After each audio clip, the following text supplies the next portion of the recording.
Eventos Finais, capítulo 20. A herança dos santos. Uma dádiva do Senhor. Cristo, só Cristo e sua justiça obterão para nós um passaporte ao céu.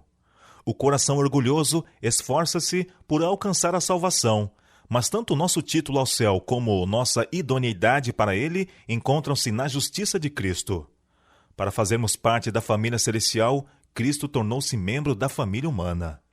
Melhor do que um título para o mais nobre palácio da terra é o título para as mansões que nosso Senhor foi preparar. E melhor que todas as palavras de louvor terreno serão as do Salvador aos servos fiéis. Vinde benditos de meu Pai. Possuí por herança o reino que vos está preparado desde a fundação do mundo. Por que devemos pensar no mundo futuro? Jesus tem exposto o céu e apresenta sua glória ao nosso olhar para que a eternidade não seja omitida de nossas cogitações. Tendo em vista as realidades eternas, cultivaremos habitualmente pensamentos da presença de Deus. Isto será um escudo contra a incursão do inimigo, dará força e certeza, e elevará a alma acima do temor. Respirando a atmosfera celeste, não absorveremos o ar viciado do mundo.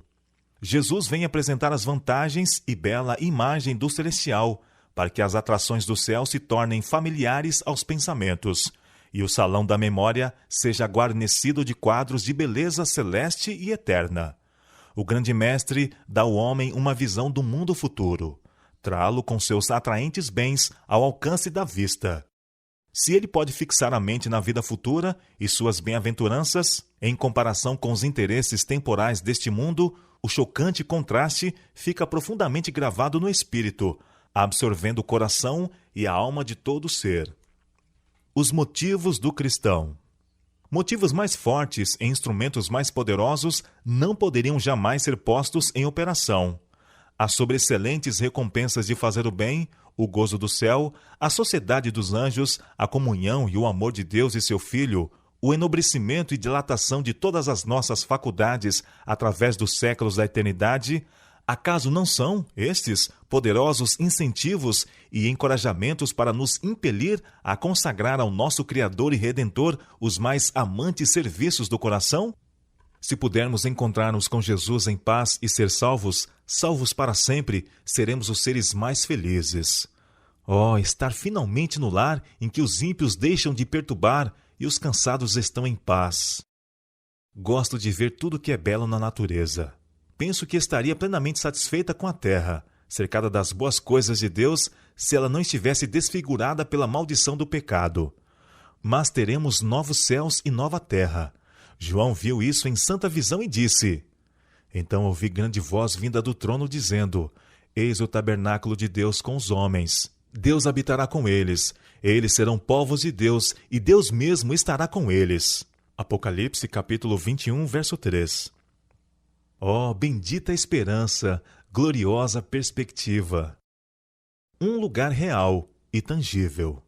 Que fonte de alegria para os discípulos foi saber que tinham tal amigo no céu para interceder em seu favor. Por meio da visível ascensão de Cristo, foram alterados todos os seus conceitos e expectativas do céu.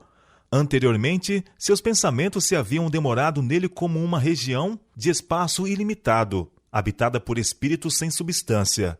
Agora, o céu estava relacionado com o conceito de Jesus, a quem haviam amado e reverenciado mais do que todos os outros, com quem haviam conversado e viajado, em quem haviam tocado, até mesmo o seu corpo ressuscitado. O céu não podia mais parecer-lhes um espaço indefinido e incompreensível, repleto de espíritos intangíveis.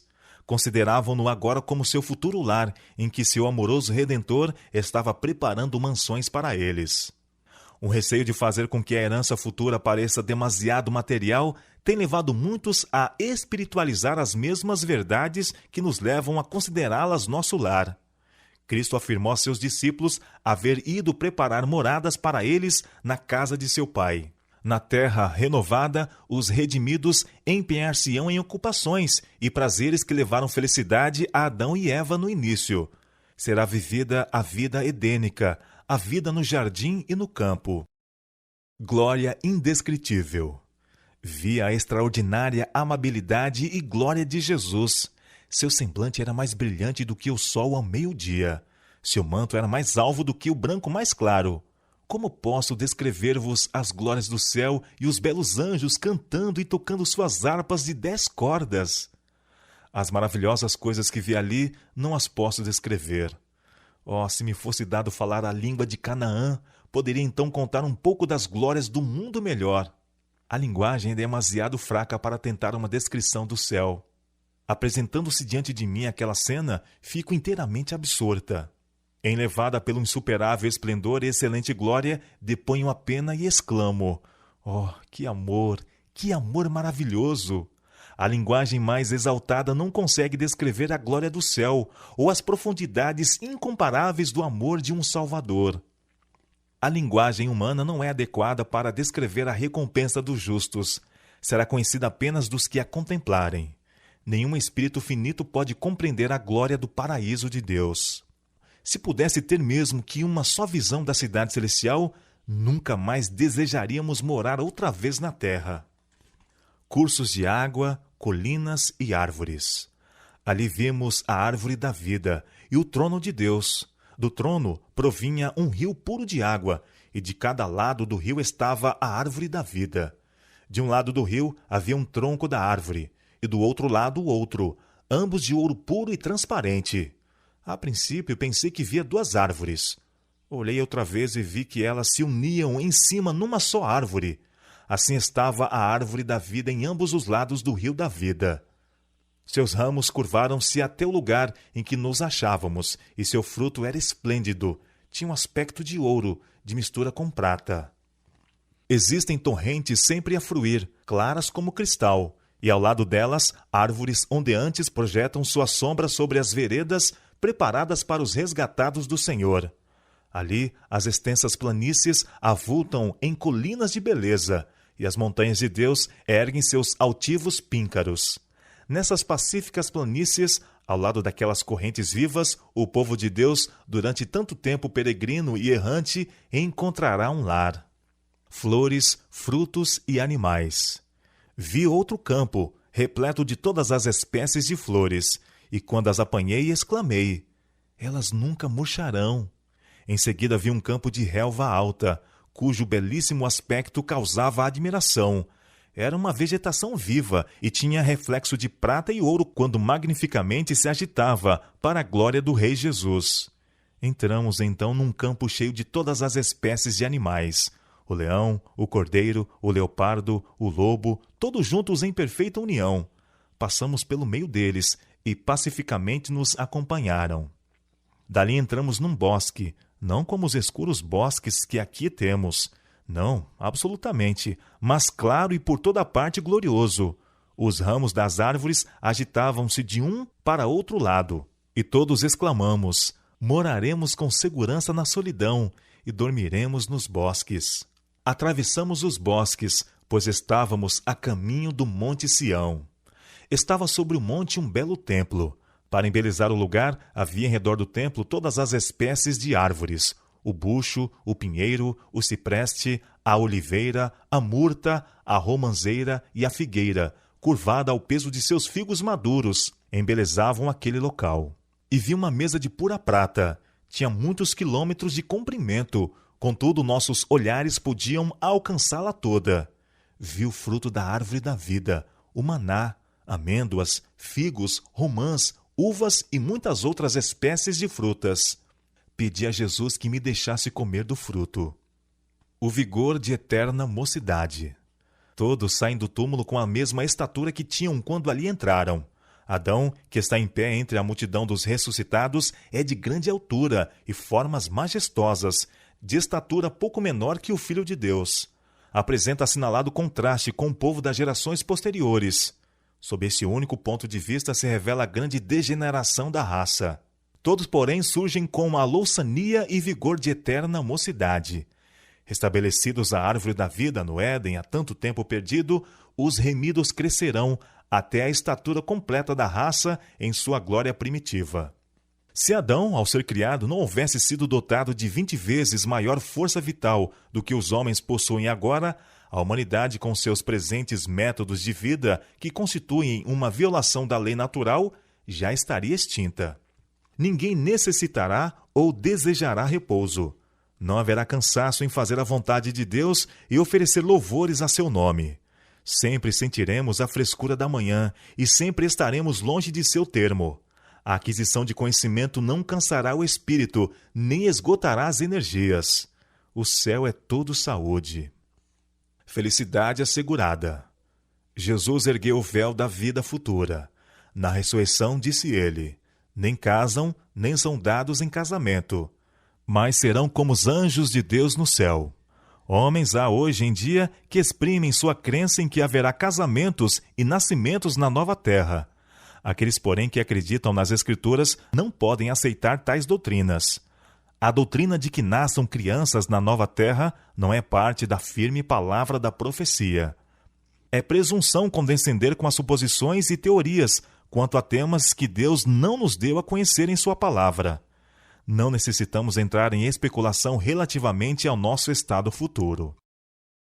Os obreiros de Deus não devem gastar tempo especulando quanto às condições que hão de reinar na nova terra. É presunção ocupar-se com suposições e teorias relativamente a assuntos que o Senhor não revelou. Ele tem tomado todas as providências para nossa felicidade na vida futura, e não nos compete especular quanto a seus planos a nosso respeito. Não devemos calcular as condições da vida futura pelas desta vida. É preservada a identidade dos remidos. A ressurreição de Cristo era um símbolo da final ressurreição de todos quantos nele dormem. O semblante do Salvador ressuscitado, sua maneira, sua linguagem, tudo era familiar aos discípulos. Como Jesus ressurgiu dos mortos, assim hão de ressurgir os que nele dormem. Reconheceremos nossos amigos da mesma maneira que os discípulos a Jesus. Talvez haja sido deformados, doentes, desfigurados nesta vida mortal, ressurgindo em plena saúde e formosura. No entanto, no corpo glorificado será perfeitamente mantida a identidade. Ressurgirá à mesma forma, mas estará livre de doenças e de todo defeito. Ela torna a viver, tendo as mesmas feições individuais, de modo que os amigos reconheçam uns aos outros. Ali conheceremos como também somos conhecidos. Ali, o amor e simpatia que Deus plantou na alma encontrarão mais verdadeiro e suave exercício. Tez rosada e vestimenta de luz. Quando saiu das mãos de seu Criador, Adão era de elevada estatura e de bela simetria. Era mais de 2 vezes mais alto do que os homens que agora vivem na terra, e bem proporcionado. Suas feições eram perfeitas e belas. Sua tez não era branca nem pálida, mas rosada, brilhando com o precioso matiz da saúde. Eva não era tão alta como Adão. Sua cabeça chegava-lhe um pouco acima dos ombros. Ela também era nobre, de perfeita simetria e muito bela. Esse casal que não tinha pecados não fazia uso de vestes artificiais. Estavam revestidos de uma cobertura de luz e glória, tal como a usam os anjos. Enquanto viveram em obediência a Deus, esta veste de luz continuou a envolvê-los. A alegria de ver nossa família no céu. A cada lado do portão, vemos uma comitiva de anjos, e ao por ele passarmos, Jesus diz: Vinde, benditos de meu Pai, possuí por herança o reino que vos está preparado desde a fundação do mundo. Aqui nos diz ele que somos participantes de seu gozo. E qual é? É o gozo de ver o trabalho de vossa alma, pais. É o gozo de ver que os vossos esforços, mães, foram recompensados. Aí estão os vossos filhos, a coroa da vida está sobre suas cabeças. O maior dom de Deus é Cristo, cuja vida é nossa, pois nos foi dada. Ele morreu por nós e ressuscitou em nosso favor, a fim de que pudéssemos sair da sepultura para um glorioso companheirismo com os anjos celestiais, encontrar-nos com os nossos entes queridos e reconhecer-lhes a fisionomia, pois a semelhança com Cristo não destrói sua imagem, mas a transforma à gloriosa imagem dele. Todos os santos ligados aqui por laços familiares conhecerão ali uns aos outros. A salvação de criancinhas e de imbecis. Ao surgirem os pequenos, imortais de seu leito poento, imediatamente seguirão caminho, voando, para os braços maternos. Reencontrar-se-ão para nunca mais se separarem. Muitos dos pequeninos, porém, não terão mãe ali. Em vão nos pomos à escuta do arrebatador cântico de triunfo por parte da mãe. Os anjos acolherão os pequeninos sem mãe e os conduzirão para junto da árvore da vida. Alguns têm perguntado se os filhinhos, mesmo de pais que creem, hão de ser salvos, pois não tiveram nenhuma prova de caráter, e todos precisam ser provados, e seu caráter tem de ser determinado pela prova.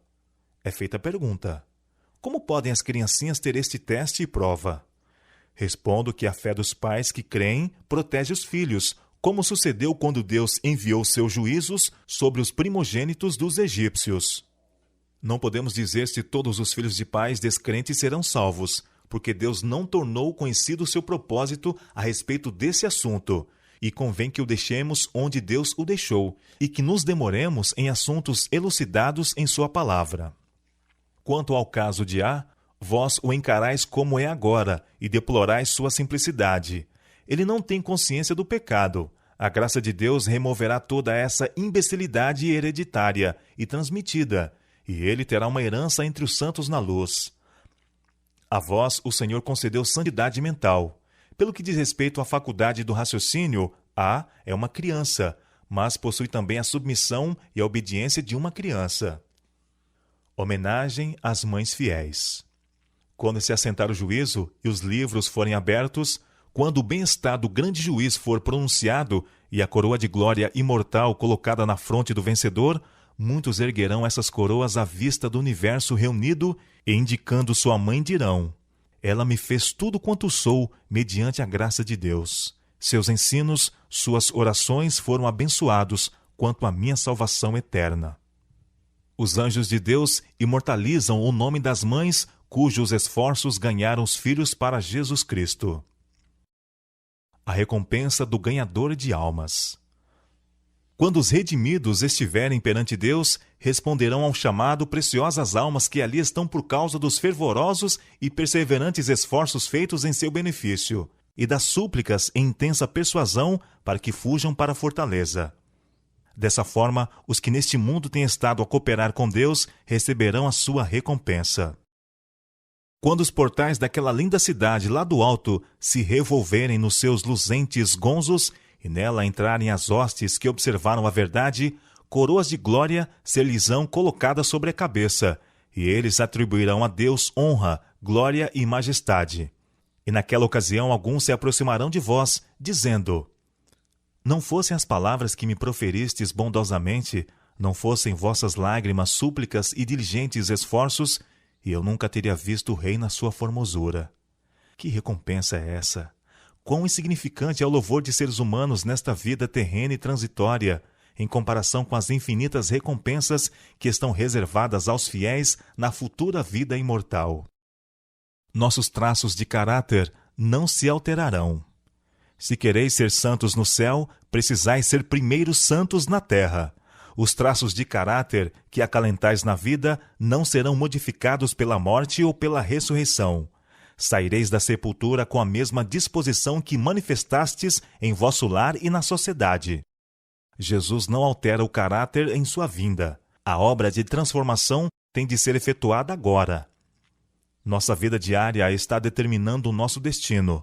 Precisamos arrepender-nos dos defeitos de caráter, vencê-los pela graça de Cristo e formar um caráter simétrico nesse período de prova, a fim de que sejamos habilitados para as mansões lá do alto. A calma e afetuosa atmosfera do céu. A paz e a harmonia das cortes celestiais não serão perturbadas pela presença de alguém que seja rude ou indelicado. No céu tudo é nobre e elevado. Todos buscam o bem e a felicidade dos outros. Ninguém se importa e preocupa consigo mesmo. A principal alegria de todos os seres santos é ver a alegria e a felicidade dos que se encontram em seu redor. Parecia-me estar ali onde tudo era paz, aonde não podiam chegar os turbulentos conflitos terrestres. O céu, um reino de justiça em que se congregam todos os santos, puros e bem-aventurados, milhares de milhares e milhões de milhões, vivendo e andando em ditosa e pura intimidade, louvando a Deus e ao Cordeiro assentado sobre o trono. Suas vozes estavam em perfeita harmonia. Eles nunca fazem algum mal uns aos outros. Príncipes do céu, os potentados desse vasto domínio apenas são rivais no bem, buscando a felicidade e a alegria uns dos outros. O maior ali é o menor no amor próprio, e o menor é o maior em sua gratidão e profundidade. Ali não há tétricos erros para obscurecer o intelecto. A verdade e o conhecimento, claros, vigorosos e perfeitos, têm afugentado todas as dúvidas, e nenhum laivo de dúvida lança sua funesta sombra sobre os seus ditosos habitantes. Vozes contenciosas não perturbam a suave e perfeita paz do céu. Seus habitantes não conhecem tristeza, desgostos e lágrimas. Tudo está em perfeita harmonia, em perfeita ordem e perfeita felicidade. O céu é um lar em que a simpatia está viva em todo o coração e é expressa em cada olhar. Ali reina o amor. Não há elementos dissonantes, nenhuma discórdia, contenda ou guerra de palavras. Não haverá tentação e pecado. Nenhuma árvore da ciência do bem e do mal oferecerá oportunidade para a tentação. Não haverá ali tentador, nem possibilidade para o mal. Ouvi aclamações de vitória dos anjos e dos santos remidos, os quais ressoavam com 10 milhares de instrumentos musicais, porque não mais deveriam ser molestados e tentados por Satanás, e porque os habitantes de outros mundos estavam livres de sua presença e tentações. Comunhão com o Pai e com o Filho. O povo de Deus tem o privilégio de entreter franca comunhão com o Pai e o Filho. O conheceremos face a face, sem um véu obscurecedor de permeio. Habitaremos para sempre com a sua preciosa presença e fruiremos a sua luz. Meu coração salta de alegria ante a animadora perspectiva. O céu é onde Cristo está. O céu não seria céu para os que amam a Cristo se ele não estivesse ali. Haverá íntima e eterna relação entre Deus e os santos ressuscitados. Lançando aos pés do Redentor as coroas que ele nos colocou sobre a cabeça e tocando nossas harpas de ouro, encheremos todo o céu de louvor àquele que está sentado no trono. Se durante esta vida forem fiéis a Deus, no final verão seu rosto e nas suas testas estará o seu nome. E qual é a felicidade do céu, se não a de ver a Deus? Que maior júbilo poderá ter o pecador salvo pela graça de Cristo do que contemplar a face de Deus e tê-lo por Pai? Comunhão com os anjos e com os fiéis de todas as épocas. Todo remido compreenderá o serviço dos anjos em sua própria vida. Que maravilha será entreter conversa com um anjo que foi a sua guarda desde os seus primeiros momentos, que lhe vigiou os passos e cobriu a cabeça no dia de perigo, que com ele esteve no vale da sombra da morte, que assinalou o seu lugar de repouso, que foi o primeiro a saudá-lo na manhã da ressurreição e dele aprender a história da interposição divina na vida individual e da cooperação celeste em toda a obra em prol da humanidade. De que perigos visíveis e invisíveis temos sido protegidos mediante a intervenção de anjos, jamais saberemos, até que à luz da eternidade as providências de Deus nos sejam reveladas. O amor e simpatias que o próprio Deus plantou na alma encontrarão ali o mais verdadeiro suave exercício. A comunhão pura com os seres santos, a vida social harmoniosa com os bem-aventurados anjos e com os fiéis de todos os tempos, que levaram suas vestes e as branquearam no sangue do Cordeiro, os sagrados laços que reúnem toda a família no céu e na terra, tudo isto concorre para constituir a felicidade dos remidos. Dando testemunho a seres não caídos. O Filho do Homem não veio para ser servido, mas para servir. A obra de Cristo neste mundo é sua obra nos céus, e a nossa recompensa por trabalhar com ele neste mundo será o maior poder e mais amplo privilégio de com ele trabalhar no mundo vindouro. Vós sois as minhas testemunhas, diz Deus. Eu sou Deus. Isso também seremos na eternidade. Para que foi permitido continuar o grande conflito através dos séculos? Por que foi que se não eliminou a existência de Satanás no início de sua rebelião? Foi para que o universo se pudesse convencer da justiça de Deus a tratá-lo com mal e para que o pecado pudesse receber condenação eterna. No plano da salvação, há sumidades e profundezas que a própria eternidade jamais poderá compreender completamente. Maravilhas para as quais os anjos desejam atentar. Apenas os remidos, dentre todos os seres criados, conheceram em sua própria experiência o conflito com o pecado. trabalharam com Cristo e, conforme os mesmos anjos não poderiam fazer, associaram-se em seus sofrimentos. Não terão eles qualquer testemunho quanto à ciência da redenção? Algo que seja de valor para os seres não caídos? Louvando a Deus com majestosa e melodiosa música. Haverá ali música e cânticos que ouvidos mortais jamais ouviram, nem o espírito humano concebeu. O cântico que os resgatados entoarão, cântico este de sua experiência, declarará a glória de Deus. Grandes e maravilhosas são as tuas obras, Senhor Deus Todo-Poderoso. Justos e verdadeiros são os teus caminhos, ó Rei dos Santos. Quem te não temerá, ó Senhor, e não magnificará o teu nome? Porque só tu és santo. Há um anjo que dirige sempre, o qual toca primeiro a harpa a fim de dar o tom. Depois todos se ajuntam na majestosa e perfeita música do céu. Ela é indescritível. É melodia celestial, divina. Não como varão de dores, mas como glorioso e triunfante rei, estará Cristo sobre o Monte das Oliveiras, enquanto as aleluias dos hebreus se misturarão com as hosanas dos gentios, e as vozes dos remidos, qual poderosa hoste, hão de avolumar-se na aclamação. Coroai-o, Senhor de todos! Perscrutando os tesouros do universo. Ali, quando for removido o véu que obscurece a nossa visão e nossos olhos contemplarem aquele mundo de beleza, de que ora apanhamos lampejos pelo microscópio, quando olharmos as glórias dos céus hoje esquadrinhadas de longe pelo telescópio, quando removida a mácula do pecado, a terra toda aparecer na beleza do Senhor nosso Deus, que campo se abrirá ao nosso estudo? Ali o estudante da ciência poderá ler os relatórios da criação, sem divisar coisa alguma que recorde a lei do mal. Poderá escutar a melodia das vozes da natureza, e não perceberá nenhuma nota de lamento ou tristezas. Todos os tesouros do universo estarão abertos ao estudo dos filhos de Deus. Com indizível deleite, unir-nos-emos na alegria e sabedoria dos seres não caídos. Participaremos dos tesouros adquiridos através dos séculos, empregados na contemplação da obra de Deus. Livres da mortalidade, alcançarão voo incansável para os mundos distantes, mundos que fremiram de tristeza ante o espetáculo da desgraça humana e ressoaram com cânticos de alegria ao ouvir as novas de uma alma resgatada. Com visão desanuviada, olham para a glória da criação, acham-se sóis, estrelas e sistemas planetários, todos na sua indicada ordem, a circular em redor do trono da divindade. Em todas as coisas, desde a mínima até a maior, está escrito o nome do Criador, e em todas se manifestam as riquezas de seu poder. Revendo a história sagrada. A hoste dos remidos irá de um mundo a outro, e grande parte de seu tempo será empregada em perscrutar os mistérios da redenção. Através dos séculos infinitos, o tema da redenção ocupará o coração, mente e língua dos remidos. Eles compreenderão as verdades que Cristo almejava abrir a seus discípulos e para cuja assimilação, porém, não tinham suficiente fé. Sempre e sempre nos serão reveladas novas visões da perfeição e glória de Cristo. Através dos séculos eternos, o fiel pai de família tirará de seu tesouro coisas novas e velhas.